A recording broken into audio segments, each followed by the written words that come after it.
Hello! Magandang gabi po sa inyong lahat. And may mga nagtatanong po kasi sa akin lately kung ano po ang kanilang gagawin in preparation for your job interview. Or if you have Ceso assessment center interview or panel interview. So, my advocacy po kasi is to create a better version of ourselves through our help or giving assistance to each other. And sa simpleng paraan ko po, I would like to be of assistance to you in the information that I know. Disclaimer lang po, I don't know all of the questions that will be posed to you dahil nag-iiba-iba po yung mga tanong, kagaya po ng tanong po sa Ceso interview or sa mga job interviews because of the changing environment that an organization usually have. But at least, ang importante po is that you are most likely to pass those interview or you have the highest probability of passing the interview. So, ako nga po pala, si Baby Cynthia Ridal. I'm a professional trainer and academician. And I have few units in my PhD po in one of the leading university in the Philippines. And more importantly po, I have this vision of helping the Philippines become a better country by giving them useful information. So, number one po, ang technique po para more or less you can pass the job interview is number one is research. So, in any po, the interview, the rationale behind the interview is because there is a need for the company. So, yun po lagi ang iisipin nyo na merong pangailangan ng company. And hindi po siya source-oriented interview, pero dapat po lagi ay you have to fill in that need. Ibig sabihin po, kung ano po yung pangailangan ng organization, ay ikaw ang magiging kasagutan doon. So, maari pong may nag-resign, maari pong there is a certain position, may vacancy, and you are the candidate who can fill that gap kung meron naman pong kailangan sila ng mas better or more advanced competency. So, yung pong need na yon kailangan nyong ma-fill in. So, you have to research, number one, yun po yung greatest weapon nyo. You go to the website of those companies that you'll be applying for and try to find out the job description. And ang job description po na yun ay very helpful kasi po, yung pong mga gagamitin nyo na words actually ay galing din doon. More or less. So, ibig sabihin po, the job description will be of great help for you to answer the questions. For example po, ang isa pong nakalagay doon sa job description, you have a strong communication skills. You just have to put specifics po. Ano ba yung mga strong communication skills mo? Is it written? Is it oral? And among other skills na pwede mo pang i-supplement sa strong communication skills na na-mention mo. Or you have to have the specifics or the more concrete words. So, pag tumingin kayo ng website, ang dami nyo pong malalaman. Kasi po, masasagot nyo na po ang mga katanungan ng itatanong nila sa'yo. Kasi po, you have to prepare, number two is you have to prepare for the common questions. Ano po ba yung common questions? For example po, what do you know about our company? Yung pong what do you know about our company, makukuha niyo rin po yun doon sa website. Kapag po hindi kayo nag-research, di wala rin po kayong isasagot. What do you know about our company? Ang mga usual na katanungan din po is, why do you think you are a perfect match to this position? So, yung pong matching na yon, ang assumption po, before the interview ay napag-isipan mo na why you're perfect match for the position you're applying for. Hindi po pwedeng ora-orada mag-a-apply ka na lang or pupunta ka na lang doon nang walang preparation. So, I will sincerely advise that you should be visiting their websites. You will be getting a lot of info about their websites. And yung mga number 2, knowing about the questions and know how to answer them is one of the greatest key to success. One of the greatest keys to success. For example po, kasi po magkapatid nga ang 1 and 2, you have to know about the sa job description na nasa website.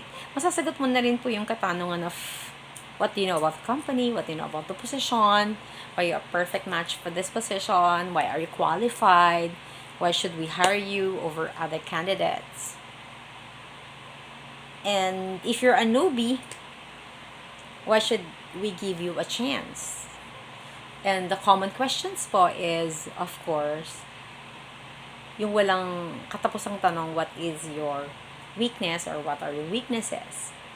Na makukuha nyo rin po ang tamang sagot doon po sa research. So, yung knowing the questions and try to answer them is makukuha mo yung sagot doon sa research na ginawa mo. So number 3 po is, of course, know the question. Number 2 is know the questions. Number 3, you have to tag along with your common phrases or clauses that you can use during the interview. You have powerful phrases in the communication or in the how to more or less satisfy the HR people. Yung mga common phrases po, common adjectives. Okay? So, you should be prepared for those common phrases. Ano po ba yung mga common phrases? So, responsible, flexible, adaptable, okay, willing to learn, you are a perfect match, you have high standards, you are a person of integrity. Okay, those are helpful words. But instead of just saying, for example, adjectives, ang technique po nang ibalaglan po nila ng adverbs. Or they can combine 2 adjectives. For example, instead of saying responsible, you can say highly responsible. You can say a very highly responsible person. Instead of saying strive, you can also add adverbs, which will be leading you to a better phrase of I am continuously or continually striving or strive for success. So, mas maganda po yung play of words mo kung ikaw po ay magka-combination ng 2 adjectives or adjectives, or probably instead of just having a verb, you can add adverb before a verb. So, yung pong grammar na natutunan natin ng grade school, high school, and tertiary would really be of great help during your interview. So, ang technique naman po sa Ceso interview, oral interview, or the assessment center, or if you have the panel interview, yung pong mga management concepts na napag-aralan nyo. For example, they'll be looking if you have an effective behavior or you are capable for senior leadership. Like you have a strategic thinking, you can continuously lead in a changing environment, you can build network, you can empower people, you can build linkages in the external environment, or if you have that sense of public service, integrity, among other important management concepts. So, if you'd like po and to know more about management concepts in preparation for your assessment center questions or your panel interview or your written examination, for that, ang isa lang po nag-o-offer yata ng management concept sa Ceso, isang MSA center. Their head office po is in Katipunan, but they have a lot of branches like in MSA Taft, in MSA Makati. So, if you'd like, you can have a review, and they are teaching you management concepts, grammar, para po mas alam nyo how to answer a job interview. So, you can review po sa mga review centers. When I was a young trainer po, sa isa pong language school, I am handling how to answer job interview.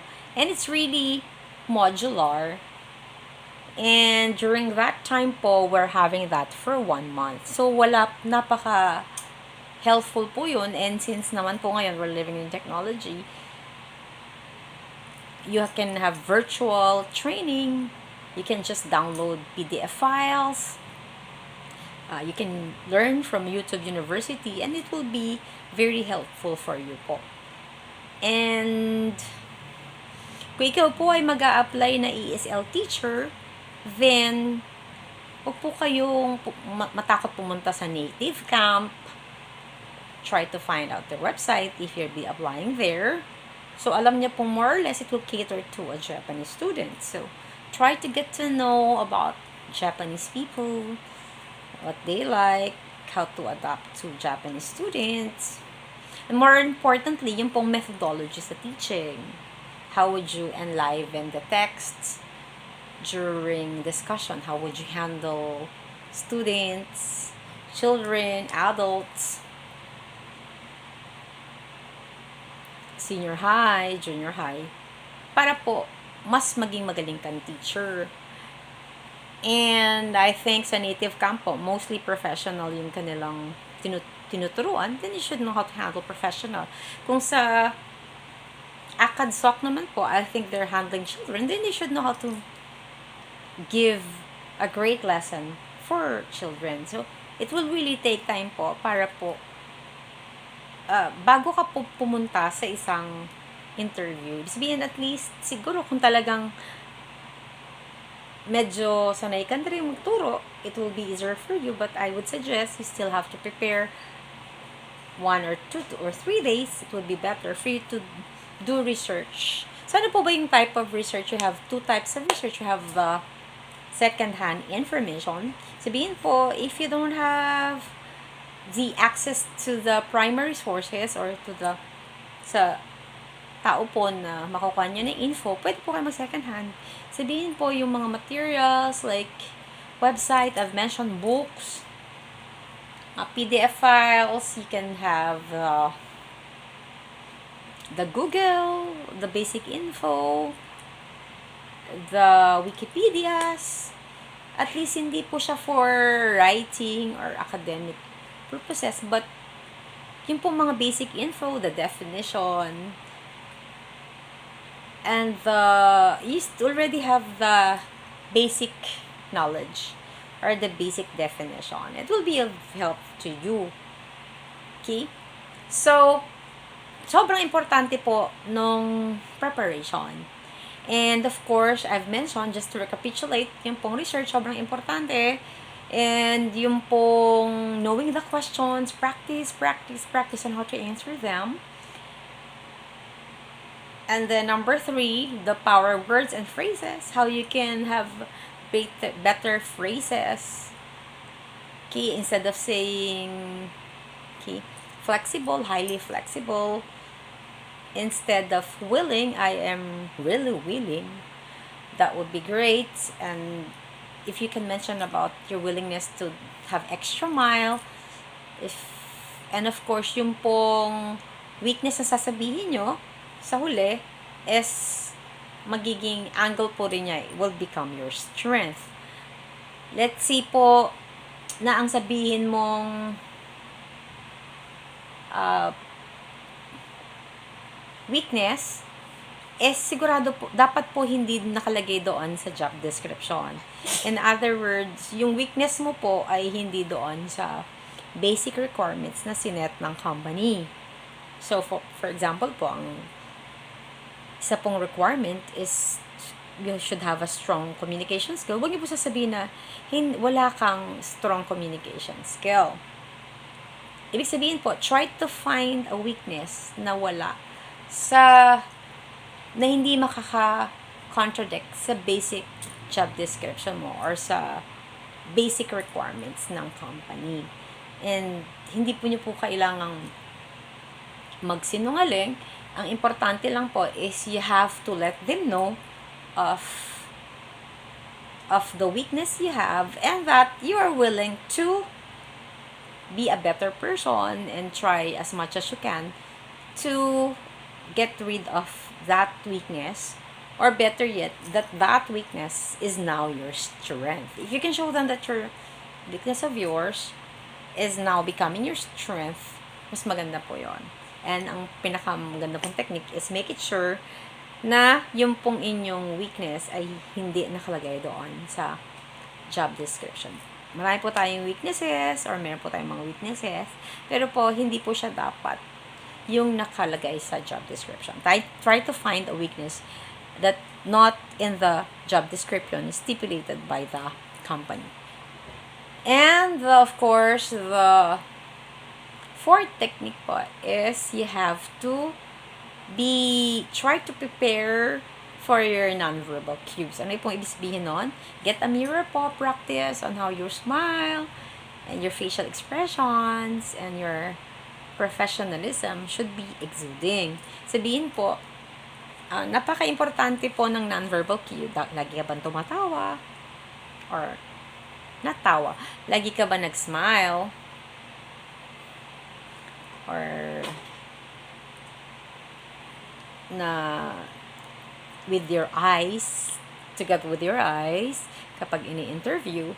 And then, yung bang tono ng boses mo is with humility. So, even if you're confident, iba po yung sagot ng arrogant, iba din po yung sagot ng humble.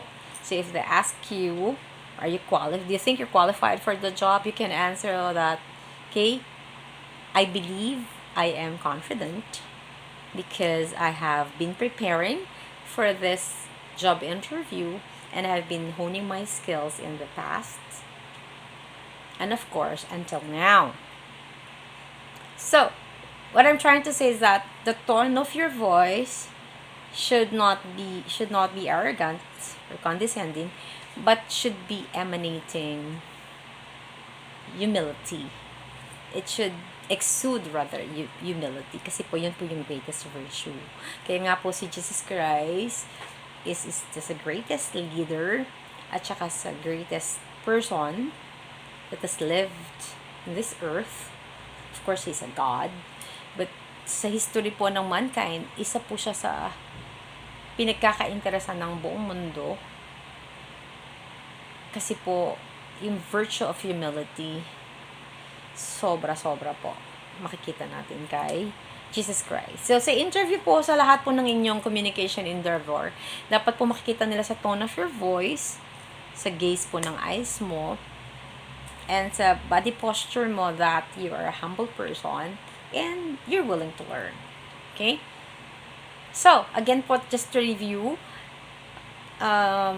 number 1 po, do not forget to do your research. Okay, website, primary, secondary research.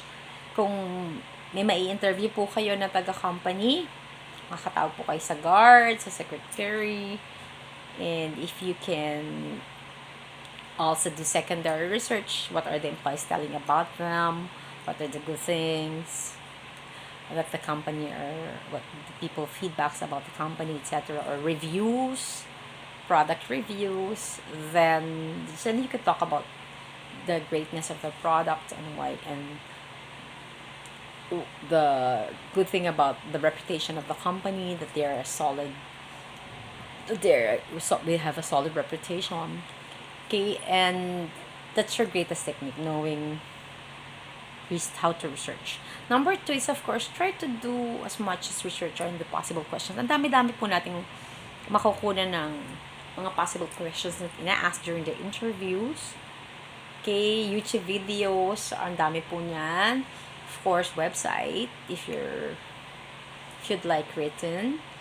Okay, may mga trainings din pong binibigay. May mga practices po. And then, meron din po tayong practices. And meron po din tayong mga modular approach. And of course, number 3 naman po, yung mga power words, power phrases, kunin nyo na rin po sa pagpa-practice. And then if you can practice that one in the mirror, that would be great. Or practice that one with someone. So, nung po sa maliit po na call center, it's like an academy, although call center academy is very sikat po noon. Hanggang ngayon po siguro, there are still call center academies. Pero po, noong trainer po ako sa isang small call center academy, tinuturuan po talaga namin sila how to pass job interview in a call center. Ngayon po kasi they're having in-house. Before po kasi, may mga centers po talaga nag-train for na para makapasa sila sa interview. And that's one of my job. Sometimes I train them sa kanilang grammar, vocabulary, US geography. And sa dulo po, yung aming workshop po is that sa mga nag-i-enroll, meron po kaming one-on-one coaching. We'll be checking sa grammar, sa knowledge po nila sa customer service, sa kanilang English proficiency, and of course, sa kanilang nonverbal cues. Okay? So, I hope na nakatulong po sa inyo ang video na ito. Please give me a thumbs up. And please subscribe to my channel para po ma-encourage nyo ako to produce more videos. And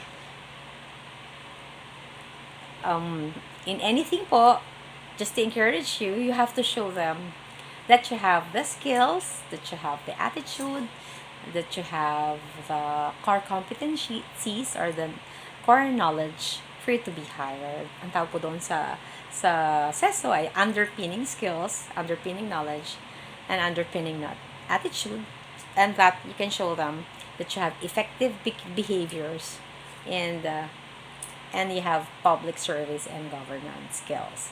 Anyway, you can put comments po in this YouTube channel. And if I could be of assistance, please let me know. And I'm just here to help you po. Okay? Thank you po, and may you share and like my channel. And see you next time with more upcoming, the best version of you topics, which you can also watch in my Spotify channel. If you are an Android, I have produced videos on how to pass your job interview. Thank you so much. See you next time, and may God bless us all.